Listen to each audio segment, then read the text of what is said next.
So, ituloy tayo di lesson tayo di last week about the 6 people who ought to pray. 6 people who ought to pray.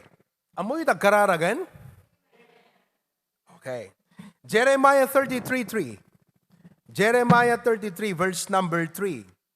Kuna da di ubingat. Ada deti kanta Ana di kanta ti Jeremiah 33:3? Ada kanta ti ubing deto Kuna da idi kat ti telephone number ni Apo Diyos kat trayo tres. When you need help, you call 911 in the US. Dito Pilipinas, ano te hotline tayon? Ha? 911 mo lang? 119. 119. Kita nyo, hante pa mo kakapsa, nagpapadating hante mo, ayan. When you need help, you just call that hotline and help will be given. EJUS, very quick. Because when you call 911, ma-assess na nga si good DJ kasapulam, damagan dalats few questions, they will assess your situation. Right away, matrack da pa yung location mo, yeah? Am I right, Preacher Glenn? Amo da yung location mo. Kat, umay titulong. Amom na umawag ka ti Apo 333, amo ti Apo ta kasapulam, amo na ta lugar nga ayam mo, amo na ta predicament nga kasasaad mo, help is on the way. So Jeremiah 33:3 says, call unto me, and I will answer thee, and show thee great and mighty things which thou knowest not. Kung ako man ay magkukwento at magpapatotoo, yan ang gusto kong patotoo sa aking buhay. Patotoo ng mga sinagot ng Diyos na panalangin. Prayers that have been answered by God. Prayers that because of that, the Lord had shown great and mighty things in my life. I mean, we can talk about problems, we can talk about needs, we can talk about many issues. Yung kanilang inassassinate, yung kanilang pinarakpak, yung marami tayong pwedeng pag-usapan. Pero alam mo, ako, personally, ang gusto kong maging kwento ko sa tao, yung mga panalangin ko na sinagot ng Diyos. What about you? Meron ba kayong kwento ngayon na answered prayer? Pinag-pray mo, sinagot ng Panginoon? Taas ang kamay. When was the last? Kanot na udi, nga da answered prayer mo. When was the last? You know, listen. Idi na isalakan tayo, nagbalinte nga disciple of Jesus. Being a disciple, ano tayo duwang nga definition ti disciple itayan? F can L. Follower, learner. So as a disciple of Jesus, sinurot tayo ti Apo, agad-adal tayo ti Biblia, nagserbi tayo keng kuana, God has invited us to pray. You go to Hebrews chapter 4. Hebrews chapter 4. Okay? Verses number 14. Kasi, tipakpakitak dito itatagakabsat, nuhang ka man nagkarkararag nga disipulo ni Kristo, nakaapoy ka. Ore napigsat panunot mo, ore adap kwartam nga dakkel, power of money, power of resources, nuhang ka man nagkarkararag, nakaapoy ka. Because in Hebrews 4, it says, verse number 16. Anak ko na 16. Let us therefore come boldly unto the throne of grace. Kanino ka lumapit? Kanino? Saan dapat? Kaninong trono? Ng Diyos. Ano ang pangalan ng throne na yan? Ayan o. Trono ang nakalagay, grace. Do you know what grace is? Grace ko na yung man. Who needs grace? So what is grace? The grace kakabsat, unmerited favor given to the undeserving. Hamo in-earn nga pabor na itadking ka saan ka maikari. That's a favor. We call it favor. And God said, come to the throne of grace that we may obtain what? Mercy. And find to help in time of need. So, 6 people who ought to pray.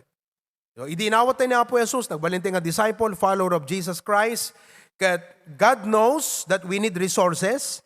God knows that we need strength. God knows that we will be into trouble. God knows that there will be conflict. God knows that there will be needs. God knows that there will be challenges. And He told us, come. Nagmayatan kakabsat. Hello? Anak ko na ti Apo? Come. Anak ka na sound ti come. May ka. It's an invitation. Come unto me, all ye that labor, and I will give you rest. Kunana di Matthew chapter 11. Now, who are those people who need to come to God to pray? Number one, those people in trouble ought to pray. Those people in trouble ought to pray. Awan tao nga awang pakariribukan na ita. Especially kadatingan nak ti Apo. Han nakayat ti Apo nga gapulaeng kadagiti pakariribukan ken pakaringguran ti panagbiag hanti makakapilya. Iso ako na ti Apo, umawag ka ngaming kanyak. Risuten ta pakariribukam tapno awan lapod mo, awan excuse mo nga di makapagserbi kanyak. Iso nga kakabsat, awan excuse te nga na makapagserbi ti Apo. No ti kunam, apay awan ka di church, ado problema kamin. Siguro nagkurang ka ti kararag. Apay, baka ti Apo ngagkararag ka. Apay, kasi amuna nga datayo kakabsat o may tiriribok. Kat again, as human, natural nga no mariribukan tayo, hindi makakapilyan. No adariribok tayo, di tayo makapagbasat Biblian. No ado di kiti parikot tayo di pa nagbiag, di tayo maalan ti agkararag, do duma. No adot pa kariribukan di pa nagbiag, rumwar jay flesh tayo. Rumwar jay kinalasag tayo, jay kinatao tayo. Kat kayat ti Apo kakabsat, ngahaan nga tiriribok, iti mangdadael, iti napintas nga panagserbi, panang surot tayo kengkwana. So ang kunana, no mariribukan ka, umawag ka kanyak. Akong bahala. Wala kang dahilan. Tutulungan kita. Isut ko na nakakabsat, di Psalms 34 verse 6. Psalms 34 verse 6, kunana, this poor man cried.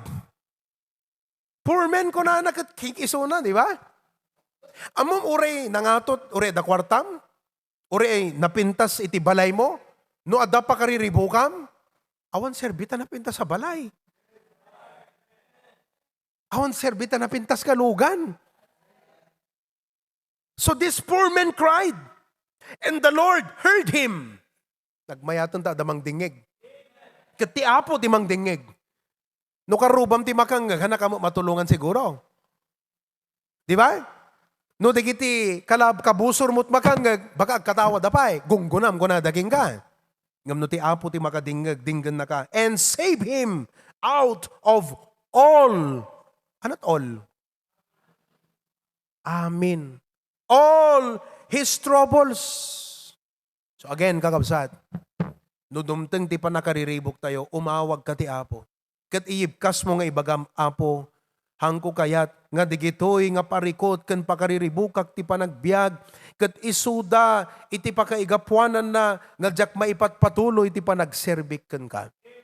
Kayat ko ti agpatpatuloy nga agserbiken ka ket tulungan na kas panangdingeg mo ka DJ Salmista Ari David ket insalakan mo isuna ka dagiti pakariribukan na kasta kat ti adipon aramidem iti adipon mo Apo. Amen. And you know what? God is faithful to His promise. Every time, He will never fail you. Han nakapaayon ti Apo. Han naka nga dete kasla talikudan iti Apo. He will hear your prayer. Number 2, not only people are in trouble ought to pray, but 2, people who need wisdom ought to pray. Amo ti Apo, nga iti pa nagserbim king kuana, na isang sangayan nga wisdom ti basapol mo. May isuro da ka mo ta eskwela, ngam hanga DJ ti wisdom ti masapul mo, ti pa nagserbim ti Apo.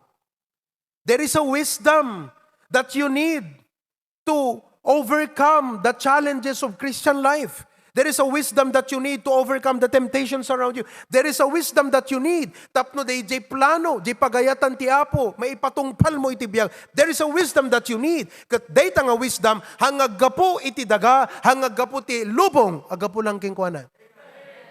And God knows that you need that wisdom. And so He said, come. Come boldly. Kat ipaay ti Apohan na ipaidam king kadayta nga sirib. Tapnohan mo ibaga nga, awang ngamin sirib ko ngagserbi ti Apo. Kasi dinawat mo. By the grace of God, I am not the smartest man in the world. I don't want to be one. Because if you're the smartest man in the world, you'll be in a big trouble. I don't need to be the smartest man in the world. I just need to have the wisdom that comes from God that I need for every specific endeavor. Iti ganwat kong agserbi king kuana. Kasi no hanggang mo tagserserbi iti apo, hamo ka sa pulang di nga wisdom. Ang kalat eskwela, isuro na ka. Basa kalat libro, isuro na ka. Ngam no may ipanggap, iti Christian life, wisdom nga naggaputi apot ka sa pulam. Ti panang result mo, di kita nga problema. Ti pa naka-i-provide, di kita ka sa pulam, direction ti apo ti masapul mo. Iso nga kuna na di Bible, in all thy ways acknowledge Him, He will direct the path. Hana kaya ti apo nga ti biyag mga Kristiyano, iti nagserbi ka kasla miserable ka. Ayaw ng Panginoon na maging miserable ka. Alam mo kung bakit maraming mga Kristiyano, kahit nasa church, parang mga miserable because they lack wisdom from God. Hana kaya ti apo nga miserable ka?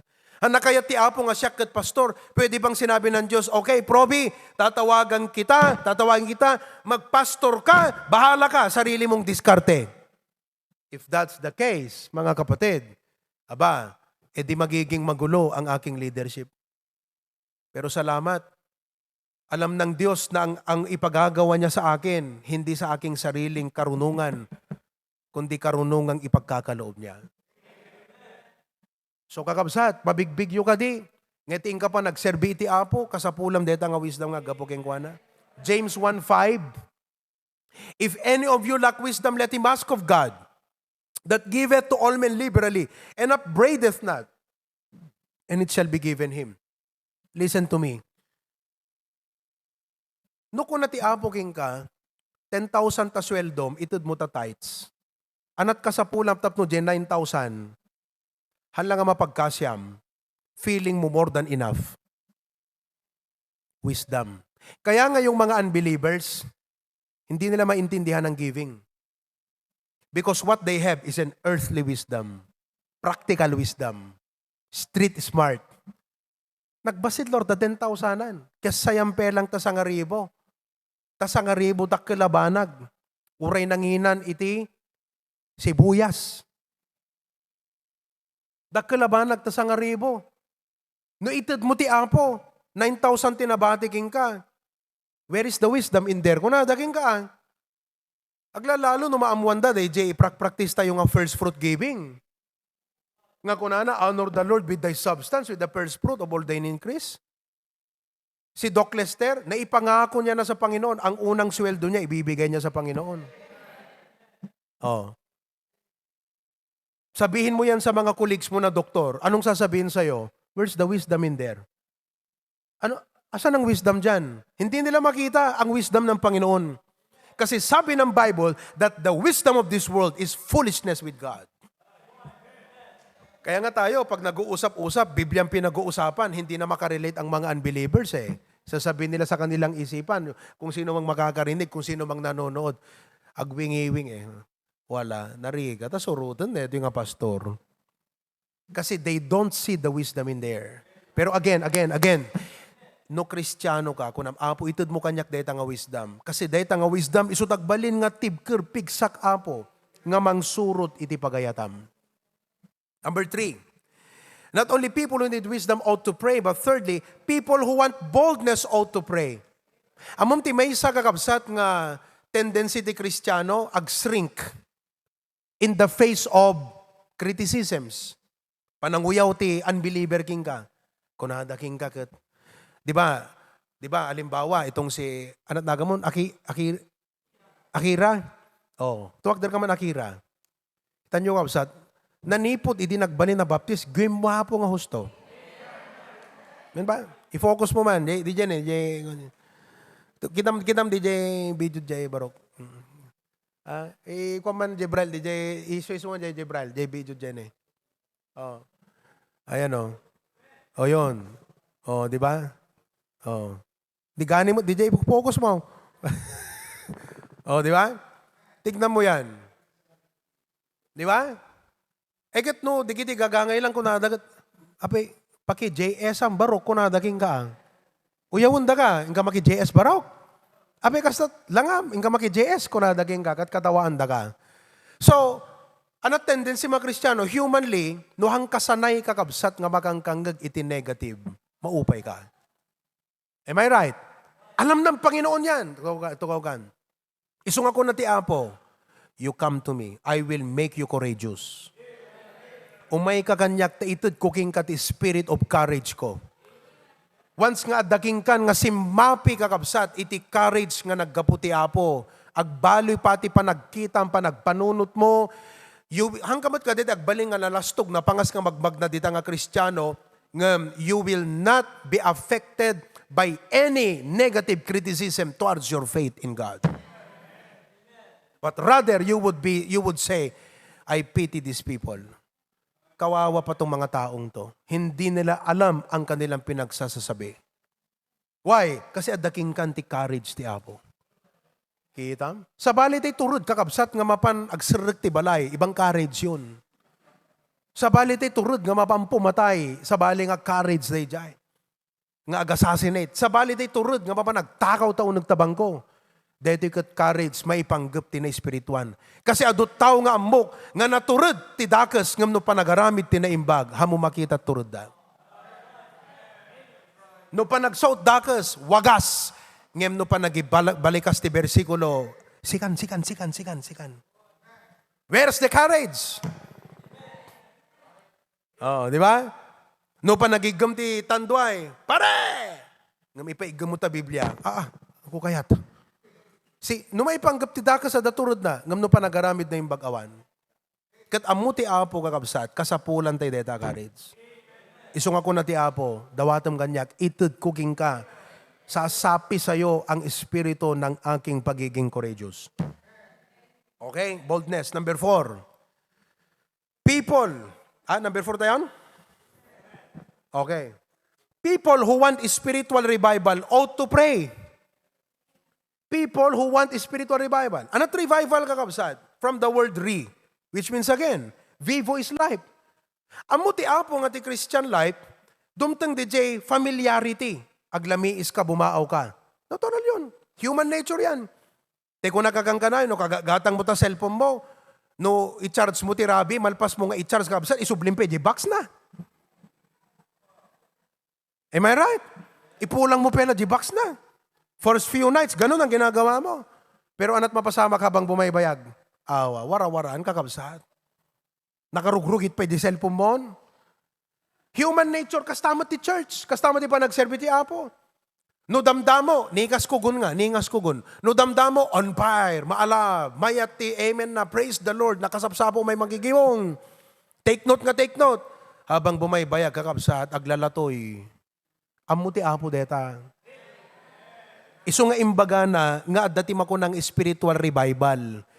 Kat dapat kada tayo tangarami, no amum nga dakat spiritual declension, wano spiritual nga panag-shrink, dede, kukurot ka, medyo, DJ dati nga regtam kat awan ng kakabsat ko ng Apo, umay ko dawatin ka, pabarwem ti ayat ko Apo, pabarwem ti regtak, pabarwem ti tarigagay ko nga basat Biblia, pabarwem iti ragsak ko nga makigimong, pabarwem Apo ti ragsak ko nga makilanglang ka, dagiti brothers and sisters ta, unbelievers, mutin ti kay ket ko kadwa, di mutin dagiti kakadwa di church. Spiritual revival. Amo ti Apo deta. Kasi nasa Bible yan eh. Kuna na di Revelations, kuna ni Apo Jesus di church, di Laodicea, mayamang church yon sa totoo lang. Mga professional ang member, pero sabi ng Panginoon, you have left your first love. Kat ko na ni Kristo, oy, adak ditirwarak, tuk-tuk-tuk, kaya nangasawan, they have the band, they have the fellowship, they have the people, they have all of the activities, but no Jesus inside. Kakunan ni Kristo, tuk-tuk-tuk aktirwar. I-restore dak dita kunan ni Apo Yesu Kristo. And same thing with us Christians. Amen? Talaga, dumtang ti time nga bumaaw tayo. Iso nga ikararag mo ko ng Apo, pabarwem, revive nak Apo. Pagbalinan nak nga kasla dete, mula nga malaylay, kat lumangto. Haan ko mga kaslate, bain-bain, nga numasagid. Hello? Time also will come nga ma-offend ka. Mayati pa nakikimgimo mo until one day, atimbaga ni pastor, kinorek na ka, rinibuke na ka, banag mutin nga medyo lumamlami iskan. Amom no kasta ipalubos mo nga lumami iska, iti adipon ti Apo, Ham mo ma-enjoy, hindi pa nagserbim iti church. Awanan kakabsat. So, kasapulam ti spiritual revival. Nuhang kamat, listen mo na. Nuhan yung matngarod nga ikararag nga ma-revive kayo kakabsat, ti ag-suffer, digiti pamilyayo. Kasi sikat ti maysa nga mga asid, kadakwa, dati apo Dagiti classmate mo, dagiti friends mo, gaputahang kang spiritually on fire, hang ka spiritually strong, handa marik na, they influence ti apo, di Christian life mo, handa marik na kakabsat. Because very weak iti spiritual life mo. Di silaw mo, nakudrup. Oh, iso nga kunam ti Apo Lord. Amoy gidi silaw din una na dete pabelo. Pabelo. Anat ba nga namin di Jayan? Tiri guys. Kas JDC adakas di nga silaw mi dubing kami tano agawang kuryente, di ba? Kas JDC silaw nga sinjan de ide. Tataka kapsat, adda de gidi kinki bang tawag doon? Kinki?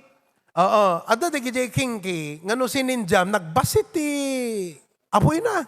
Apay ko na, apay. Apay na kusap. Halangan na basa. Adot dugoong na. So, anaramidan da, kartiban da. Di ba? Kastamot ti biyag mo.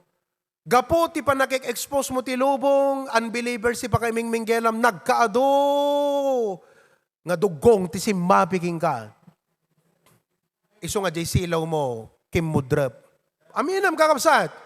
Because the first step to revival is personal admission. Admit it. Admit it, kapsat. Would you admit that? Oh. May iba, urehan mo, admit na ng kapsat. No, kahit mo sakti mang ibagaking. Kasi makita eh. Agkanta tayo. Since Jesus came into, papira. Oh, victory in Jesus. Victory na kang kantaam kat defeated, tarupam. Oh. Kasi hamunad-nadlaw simmapiking ka, digitay dugong nga na yung lubungan. And you know, God has to cut these things and restore the joy of your salvation, your enthusiasm, your zeal, your burden for souls, your heart to support your pastor. Dapat ma-revive lahat yan. Amen? Oh. Who wants a spiritual revival tonight? Tayo na imanawan sa spiritual revival. Oh, ituloy tayo tumaminsanan. Kalsad. Amen? To God be the glory. So nga, the answer is prayer. We fight our battles on our knees. Those who kneel more often will stand strong. Digijay nga man nagparintuman nga man nagpagpakaasi ti Apo, isuda ti agbalingan na tibker kakabsat nga sumaranget. Kunana DJ Pastor, DJ Bible School, kunana, uray sinno kano nga kakanumuan nga anak ti Apo. Nanumo in terms of education siguro, nanumo in terms of finances, nanumo in terms of health, uray kano sinno nga kanunumuan ken kakakapuyan nga anak iti Apo kakabsat. No nagkararag, tumaray nga umadayo ni Satanas, the power of prayer. Tatagakapsat, nagibumbunong tayo, digita invitations tayo, kararagan nyo, digita nga imbunong yun. No tilubong kat orasyonan da deta, tapnon ti kastagat makulam ka, datayo kat kararag. Apo, deta inikak ti invitation, kararag ko apo nga wayam ti dalan nga umay ton Domingo. Amen ba mga kapatid? Nagsaya at iso nga kakabsat, hanyo nga baybay anta pa nagkararag. Tono agawit kayo kunam apo, nagsayatan, kasarita ka man, manipod ti pusok, ibkas ko man apo king ka. Makitam kakabsat, hangka lang lumagan. Iso nga, as I close, prayer will make you healthy Christian.